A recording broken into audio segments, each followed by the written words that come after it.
The oceans disappeared. The world was swallowed by an endless desert. Only the awakened can become gods. Everyone laughed at his F-rank trash skill. Until the desert chose him, the world had just created a monster. Zeon entered a merciless universe where weakness meant swift destruction. Trapped deep under the heavy sand, he extended his hands out of sheer hopelessness. A gargantuan underground beast suddenly emerged from the shifting soil to swallow him whole, demonstrating reality's utmost cruelty in a horrific flash. To understand this current tragedy, we must examine history from 10 decades ago. During that precise second, a radiant pillar of cosmic light struck our unprotected planet. The unknown shockwave expanded outward instantly, dissolving every single living organism and completely erasing centuries of human progress from existence. As the glow died down, our vibrant world became a desolate graveyard under yellow skies. To endure this harsh wilderness, survivors built massive mobile strongholds. Sitting inside a reinforced transport vehicle, our protagonist folded his arms tightly, loudly venting his frustration about his miserable companions inside. Before his complaints finished, a heavy tattooed fist slammed squarely into his face without warning. Displaying sharp metal piercings, the giant assailant chuckled that his hand had accidentally slipped. Towering over his bruised victim, the muscular blonde bully mockingly demanded the young man's full identity. Glaring back at the giant with pure hatred, the proud youth spoke up, stating his name was Zeon. Loud mockery rippled through the filthy carriage as the gang teased him for lacking a proper family name, calling him an orphan. Zeon remained silent, his dark eyes narrowing with fury while the car moved forward. He knew every single traveler inside this locked transport shared a dangerous past. Restricting the youth by wrapping a muscular arm over his shoulders, the large thug demanded to know what crime brought him here, noting the lack of mining tools. Ignoring the physical weight holding him down, our hero simply looked downward. He calmly guessed the bully's criminal record, wondering if robbery or assault turned him into a fugitive. Refusing to wait any longer, our protagonist delivered a brutal uppercut straight into the big man's jaw. The immense impact propelled the massive attacker backward through the transport's narrow, metallic central aisle instantly. Standing up deliberately, the youth stared at the fallen criminal to correct his foolish assumptions. With an icy glare, he announced his presence resulted from committing a homicide. That dark recollection resurfaced instantly, transporting us back to Neo Seoul, a chaotic city completely governed by power, advanced technology, and absolute wealth. Looking down at a lifeless pale-haired thief inside a dark corner, the protagonist justified the violence, treating the intruder as common street garbage. Regrettably, the dying burglar uttered a final threat that created a fatal problem. The dead youth happened to be the younger sibling of an incredibly dangerous and influential criminal lord. He understood that in this harsh hierarchy, superhumans were considered living gods among ordinary people, possessing absolute control over natural elements. Ultimate despair filled his soul when he realized his defensive actions had provoked an untouchable master. Prompted by survival instincts, he immediately left the metropolitan area right after the dark rumors spread. 53 words. He quickly bought passage toward the dangerous excavation mines to escape the superhuman's vengeance. Awakened from his memory by a sharp noise, Zeon returned to the metallic cabin. Wiping red fluid from his upper lip, the youth observed his wounded knuckles with total astonishment and great confusion before he could even speak. 53 words. The blonde giant rubbed his hands excitedly, indicating his brief sleep on the floor had concluded. Before Zeon could comprehend the supernatural movement, a heavy fist connected with his face. The force launched our protagonist away, sending him rolling violently down the passage before impacting the cold metal plates with an agonizing cry. Looming above him, the bully whispered they shared a dark destiny, but Zeon had miscalculated. Extreme panic filled the youth's face as the truth became clear. This transport contained a genuine superhuman. Emitting an oppressive crimson aura, the criminal displayed his power proudly, his red energy exploding outward with truly terrifying force. Before another strike landed, a massive mechanical shock rattled the vehicle, causing everyone to lose their footing instantly. Outside, the large transport flipped sideways violently, generating a giant cloud of dust in the wilderness. Inside the ruined interior, an injured passenger screamed loudly toward the front driver cabin in pure, unadulterated anger. The survivor screamed to discover the cause, but the operator failed to provide any verbal response. Slumped over the dashboard helplessly, the driver kept whispering terrified words, completely immobilized by horror. Stepping forward to demand answers, the furious traveler stopped abruptly when he finally heard the driver's broken, weeping and repetitive words, 53 words. Staring blankly through the shattered windshield, the weeping operator revealed a horrific reality. This vehicle had never been traveling toward the mining camps from the very start. All anger vanished from the passenger's face, replaced by total dread as the frightened driver named their actual, terrifying and inescapable destination into the void. Emerging from below with thousands of sharp fangs, an immense predatory sandworm prepared to ingest the entire vehicle from an overhead view. Trapped inside the massive cavity, the helpless passengers bounced around violently like toys, dropping quickly into the dark, suffocating stomach of the giant ancient beast hidden deep underneath the dunes. The protagonist witnessed his past experiences flashing by, acknowledging that his existence resembled an endless cycle of misery. Since his impoverished youth, he recognized that subjugation by monsters represented the natural order. Deep within the darkness of the creature's belly, Zeon constantly fought against the shifting, heavy and suffocating desert sand. The powerful always devour the helpless, and a single tear ran through the dirt on his cheek as this reality settled in. Reaching up toward the disappearing sunlight, the youth witnessed a horrifying sight. The giant circular jaws of the subterranean monster were finishing their closure, sealing his dark fate inside forevermore. He mocked his own foolish daydreams regarding obtaining enough power to endure this post-apocalyptic nightmare. Silence enveloped the crushing dark, burying the transport completely underneath the inner sand mounds. Deep inside the massive piles of soil, only a lonely motionless arm remained visible above the dry surface, appearing entirely lifeless inside. For a lengthy, painful period, absolute stillness dominated the interior of the giant monster.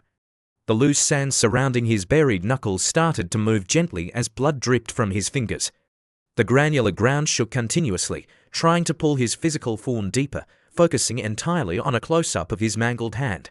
Without warning, the floor collapsed completely, creating a massive vacuum that pulled his remaining limb inside. Within that dark tomb, an unexpected reaction commenced. Zeon's vision expanded instantly as a powerful, unfamiliar awareness flowed into his mind, his gold eyes opening wide with an intense focus as ancient strength activated within him. An impossible evolution occurred beneath his skin while the cosmic force manifested itself. A brilliant unknown energy flowed through his skeleton, reconstructing his entire neural network from within. His damaged muscles began combining together, experiencing a painful supernatural transformation inside the darkness of the subterranean monster's internal, biological environment. Images of our fractured planet flashed across his expanding consciousness during this structural upgrade. The first detail his altered senses detected was a colossal broken monument buried inside the dunes. Rising from the waste was the metallic frame of the shattered Eiffel Tower, representing a long-deceased nation swallowed by the earth.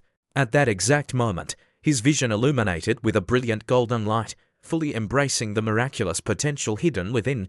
Utilizing the special energy operating inside his core, Bro commanded the surrounding sand particles flawlessly. Extending his palm forward, he discharged a massive wave of concentrated pressure. That golden laser beam erupted with immense kinetic force, instantly tearing a giant open pathway completely through the dense flesh of the predatory monster's body.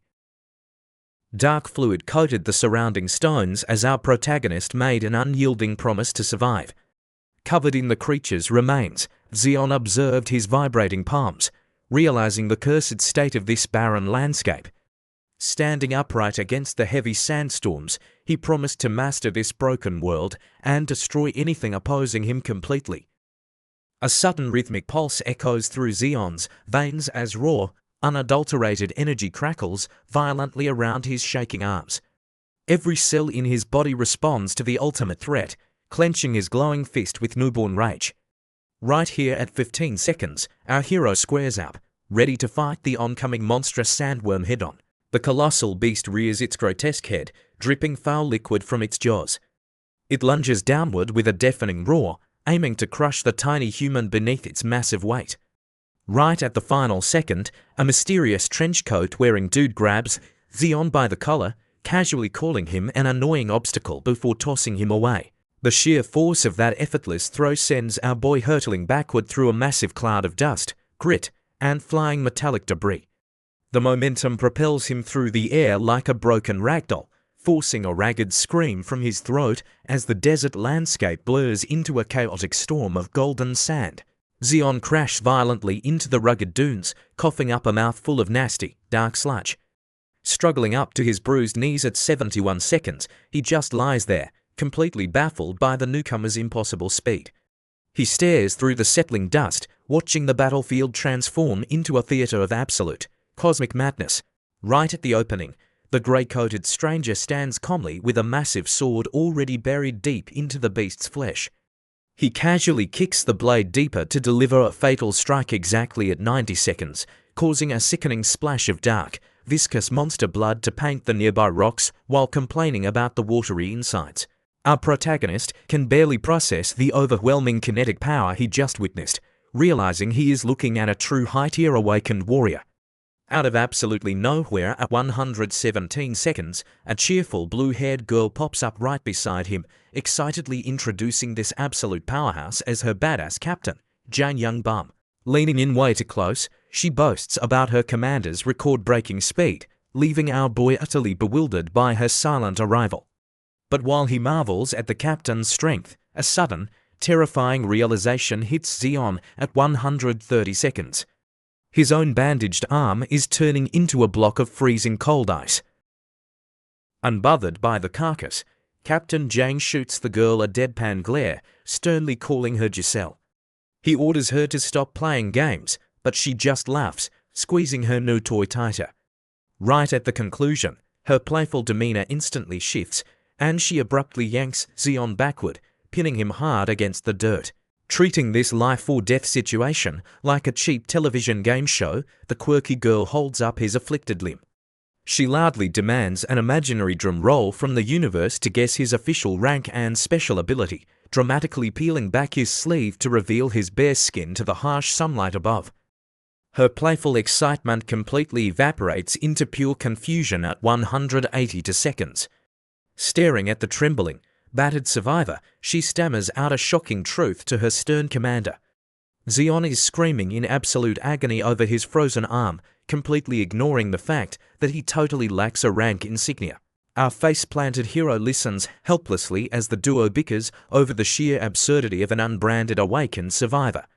This extremely tense moment is completely shattered at 208 seconds when another grumpy squad member leans out of their armored transport, screaming at them to move before the sun drops down. Giselle asks what their next move is, noting that leaving the kid out here means certain death. Weighing his options, the captain makes a swift call at 222 seconds, ordering him tossed inside. By 234 seconds, their heavy military transport is tearing across the wasteland, kicking up dust. Inside the cab, the spectacled driver is losing his mind, berating the stoic leader for his reckless solo charges. Meanwhile, bound tightly and tossed among rough wooden crates in the back at 247 seconds, Bro completely tunes out the shouting, finding this incredibly bumpy ride surprisingly cozy and relaxing. Right at the start, a strange sensation catches his eye as a tiny stream of sand begins swirling unnaturally close to his face. Without moving a single muscle, he experiments with the loose grains, watching them gather and harden into a sharp, solid spike beside his head, completely fascinated by this phenomenon. A quiet realization washes over him. He has awakened a genuine ability to manipulate the earth. But one massive question remains. Why couldn't they see his mark? Squinting closely at his own skin, the answer clicks. The parallel lines of his rank insignia are perfectly camouflaged, matching the exact color of desert sand. Zeon recalls that an awakened insignia always glows with a specific color based on affinity. Magical types project a bright blue aura, while pure physical powerhouses radiate a fierce crimson light. His situation is entirely unprecedented. A hidden power that bends the very desert to his will is completely unheard of in modern history. Even though his stealthy mark registers as rock-bottom F rank, our hero can feel boundless, terrifying potential flowing through his veins. Pure excitement takes over as a wicked grin spreads across his face. He resolves to lay low and endure the abuse until he fully masters this incredible gift to conquer this world. Hours later, the military truck finally arrives at the infamous Mona crystal mine at 344 seconds. Stepping into the harsh sunlight, our boy scans the bleak industrial fortress carved into the jagged wasteland, noting that this brutal prison camp actually looks deceptively organized from the outside perimeter. An aggressive guard barks at him to get moving at 360 seconds, marching him inside. From a distance, the veteran captain watches him disappear. At 377 seconds, Jang Youngbum states with absolute certainty that this kid is no ordinary survivor, remembering the massive dripping hole blasted through the sandworm, proving his raw hidden skills are legitimately insane, completely shifting the entire balance of power in this wasteland.